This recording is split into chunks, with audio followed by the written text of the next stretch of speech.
మీరు పని చేయాల్సింది ఇక్కడ కాదమ్మా, ఏపీకి వెళ్లాల్సిందే.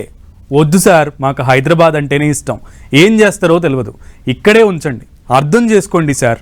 ఇన్ని రోజులు ఇక్కడే పని చేసినాం, అక్కడికి వెళ్ళి అడ్జస్ట్ అవ్వలేం, ఏదో ఒకటి చెయ్యండి, ఇక్కడే కొనసాగేలా చూడండి అంటూ రిక్వెస్ట్ చేస్తున్నారట ఆ 5 ఐఏఎస్లు. అయితే ఆమ్రాపల్లితో పాటు మరో ఆఫీసర్ను మాత్రం తెలంగాణ క్యాడర్లోనే ఉంచేలా ప్రయత్నాలు గట్టిగా జరుగుతున్నాయట. ఇంతకీ ఏపీకి వెళ్లే అధికారులు ఎవరు? తెలంగాణ క్యాడర్లోనే కొనసాగేది ఎవరు?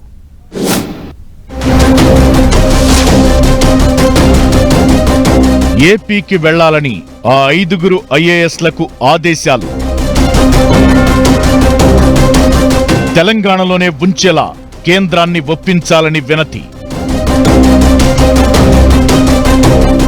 ఆమ్రపాలి విషయంలో కేంద్రానికి లేఖ రాయనున్న ప్రభుత్వం. ఆ 5 అనుకోని కష్టం వచ్చిపడింది. భాగ్యనగరంలో ఉంటూ హ్యాపీగా ఉద్యోగం చేసుకుంటున్న ఆ ఐఏఎస్ ఆఫీసర్లకు ఉన్నట్లుండి కేంద్రం నుంచి హుకుం వచ్చింది. మీరు ఏపీలో రిపోర్ట్ చేయాలంటూ ఆర్డర్స్ వచ్చేశాయి.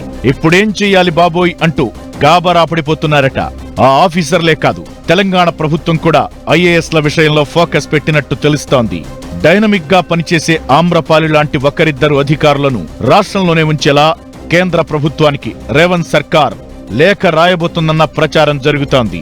దీంతో తెలంగాణలో పనిచేస్తున్న ఐఏఎస్ అధికారులు ఎవరెవరు ఏపీకి వెళతారు, ఎవరు ఇక్కడే ఉండిపోతారన్న ఆసక్తి కొనసాగుతోంది.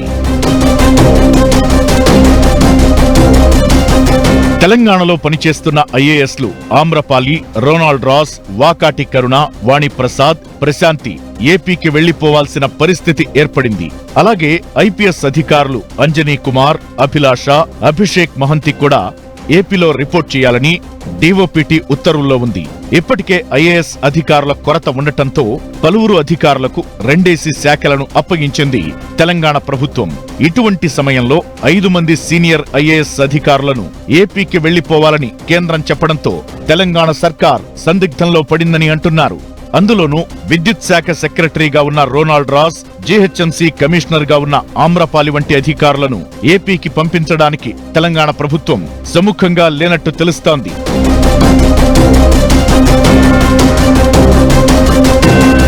జీహెచ్ఎంసీ కమిషనర్ గా పనిచేస్తున్న ఆమ్రపాలి తాను తెలంగాణలోనే కొనసాగేలా కేంద్ర ప్రభుత్వాన్ని ఒప్పించాలని రేవంత్ సర్కార్ కు విజ్ఞప్తి చేశారని తెలుస్తోంది. రాష్ట్ర ప్రభుత్వం కూడా కేంద్ర ప్రభుత్వానికి లేఖ రాయనున్నట్లు సమాచారం. అయితే యూపీపీఎస్సీ అప్లికేషన్ లో ఆమ్రపాలి తన పర్మనెంట్ అడ్రస్ ను విశాఖపట్నంగా మెన్షన్ చేశారు. దాంతో ఆమెను ఏపీ క్యాడర్ కు కేటాయించారు. తనను తెలంగాణ స్థానికురాలిగా గుర్తించి తెలంగాణ క్యాడర్ కు పంపాలని ఆమ్రపాలి కోరినప్పటికీ ఆ అభ్యర్థనను కేంద్రం తిరస్కరించింది. 2010 బ్యాచ్ కు చెందిన ఆమ్రపాలి ఐఏఎస్ గా శిక్షణ పూర్తి చేసుకున్నాక మొదట వికారాబాద్ సబ్ కలెక్టర్ గా, తరువాత కొంతకాలం హైదరాబాద్ లోని స్త్రీ శిశు సంక్షేమ శాఖలో పనిచేశారు.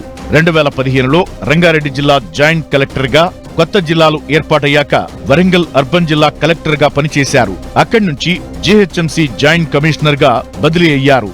తెలంగాణ ఎలక్షన్ కమిషన్ లో జాయింట్ చీఫ్ ఎలక్టోరల్ ఆఫీసర్ గా పనిచేశారు. 2020లో కేంద్ర సర్వీసుల్లో జాయిన్ అయి డిప్యూటీ కార్యదర్శిగా పనిచేశారు.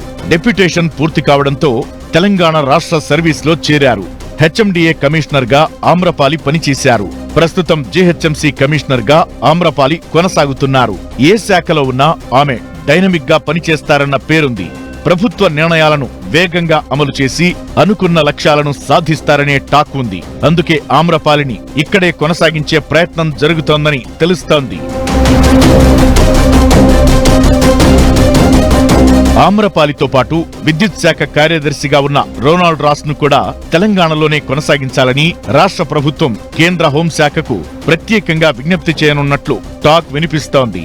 ఈ నెల 16 లోపు ఏపీలో రిపోర్ట్ చేయాలని డిఓపిటి ఆదేశించిన నేపథ్యంలో అంతలోపు కేంద్రంతో సంప్రదింపులు జరిపి వీళ్లను ఏపీకి పంపకుండా ఉండేలా చర్యలు తీసుకోవాలని ప్రభుత్వం సీఎస్ కు సూచించినట్లు సచివాలయ వర్గాల్లో చర్చ జరుగుతోంది.